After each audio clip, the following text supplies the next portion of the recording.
مسعود رضا صاحب، سردار ایاز صادق، شیخ روحیل اصغر ایک ہی حلقے سے امیدوار، لیگی قیادت کا یہ امتحان ہے، لیگی قیادت دیرینہ کارکنان کو آپ کے خیال میں کیوں نظر انداز کر رہی ہے؟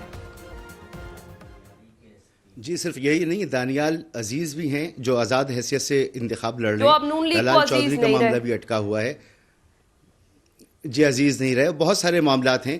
تو یہ صاف پتہ چل رہا ہے کہ پارٹی جو ہے وہ اس وقت خاصی مشکلات کا شکار ہے۔ میاں صاحب کے لیے یہ الیکشن آسان الیکشن نہیں ہے، یہ پہلا مرحلہ ہوتا ہے کہ ٹکٹوں کی تقسیم، قائد نے جس کے ٹکٹ پہ دستخط کر دیا وہ اس کو تسلیم کرنا پڑتا ہے اگر پارٹی مضبوط ہو۔ اور ہم نے دیکھا ہے، ایسی نون لیگ کو بھی دیکھا ہے، ہم نے ایسی پیپلز پارٹی کو بھی دیکھا ہے۔ پیپلز پارٹی میں سے آپ کو کوئی آواز نہیں سنائی دے گی، آپ کو جماعت اسلامی سے کوئی آواز سنائی نہیں دے گی، لیکن یہ پارٹیز جو آپ خاص طور پر پی ایم ایل این کو دیکھیں یا آپ ایم کیو ایم کو دیکھیں، یہ بڑی مشکل میں نظر آتی ہیں۔ اور سیٹ ایڈجسٹمنٹ، کن لوگوں کے ساتھ سیٹ ایڈجسٹمنٹ، کن لوگوں کو ٹکٹ دے رہے ہیں، ذرا آپ تصور کیجئے کہ ایک ایسے صاحب جو یہ کہا کرتے تھے کہ کل خدا نخواستہ تو این اے 242 سے بھی سیٹ ایڈجسٹمنٹ کی جو خبریں تھی وہ ایم کیو ایم نے ان کی بھی تردید کر دی ہے، مصطفیٰ کمال وہاں کینڈیڈیٹ ہوں گے شہباز شریف صاحب کے اگینسٹ۔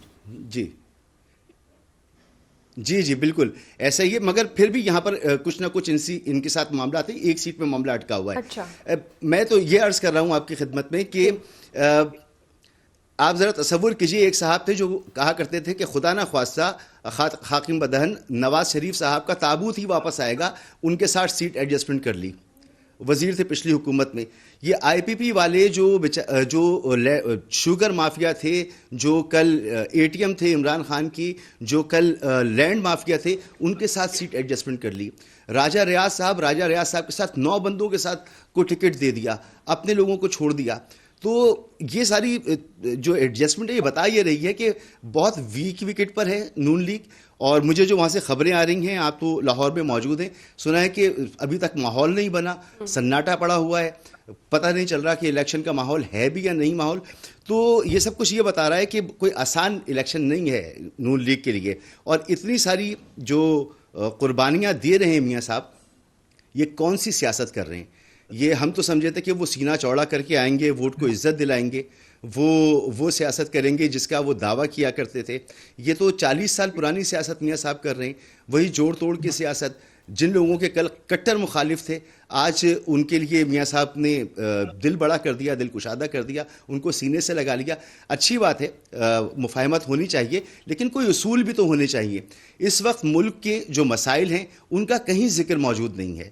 جب آپ ان تمام معاملات میں الجھے ہوں گے اور جب آپ حکومت بنائیں گے تو آپ یہ بھی کہہ رہے ہیں کہ جو لوگ رہ گئے ہیں ان کو ہم ایڈجسٹ کریں گے۔ اس کا مطلب یہ ہے کہ جن لوگوں کو آپ نے ابھی ٹکٹ دیا ہے ان کو وزارتیں بھی دیں گے آپ، جن لوگوں کو نہیں دیا پھر ان کو معاون بنائیں گے، ان کو جو ہے اپنا دیگر جگہوں پہ ایڈجسٹ کریں گے، حکومت کے اندر ایڈجسٹ کریں گے۔ تو یہ ہم ٹیکس پیئر کا پیسہ کیا اس لیے ہوتا ہے کہ آپ کی سیاست چمکتی رہے اور آپ کی سیاست زندہ باد رہے اور ملک جو ہے اس کا بیڑا غرق رہے۔ کہاں اس وقت معاشی پلان ملک کے لیے ہے کسی کے پاس؟ بلاول صاحب کہہ رہے ہیں وہ 30 لاکھ گھر بنا دیں گے، وہ پیٹرول مفت بانٹ دیں گے، وہ بجلی مفت کر دیں گے۔ ابھی آئی ایم ایف سے ہمارے معاملات جو ہیں وہ سلجھ نہیں پا رہے ہیں، قرضوں پر ملک چل رہا ہے، اور اس طرح کا غیر سنجیدہ رویہ ہے۔ میں تو یہ سمجھتا ہوں کہ پہلے ہی اسٹیپ پر جب یہ مسائل ہیں تو وہ ایک مثال ہے نا، پوت کے پاؤں پالنے میں نظر آ جاتے ہیں۔ تو اللہ ہی خیر کرے کہ جب حکومت بنے گی تو کیا حشر ہوگا، کس طرح سے میاں صاحب ملک کے مسائل، دیرینہ مسائل جو ہیں ان پر کوئی فیصلہ کرنے کے قابل ہوں گے۔ یہ تو ساری وہ جماعتیں، وہ لوگ ہیں جن کو وہ اکوموڈیٹ کر رہے ہیں، جو ایک اشارے پر ان کو چھوڑ کے چلے جائیں گے۔ تو ایک مخلوط حکومت بنتی نظر آ رہی ہے۔ میاں صاحب بضد ہیں وزیر اعظم بننے کے۔ مشاہد حسین سید صاحب جیسے لوگ کہہ رہے ہیں کہ میاں صاحب یہ ضد چھوڑ دیجئے، آپ صدر بن جائیے، کیونکہ آپ کو پھر نکالے جانا ہے اگر آپ بن بھی گئے۔ لیکن میاں صاحب بضد ہیں۔ تو مشکل صورتحال ہے۔ مجھے یہ الیکشن ابھی بھی شبہ تو ہے کہ 8 فروری کو اللہ کرے کہ ہو جائیں الیکشن۔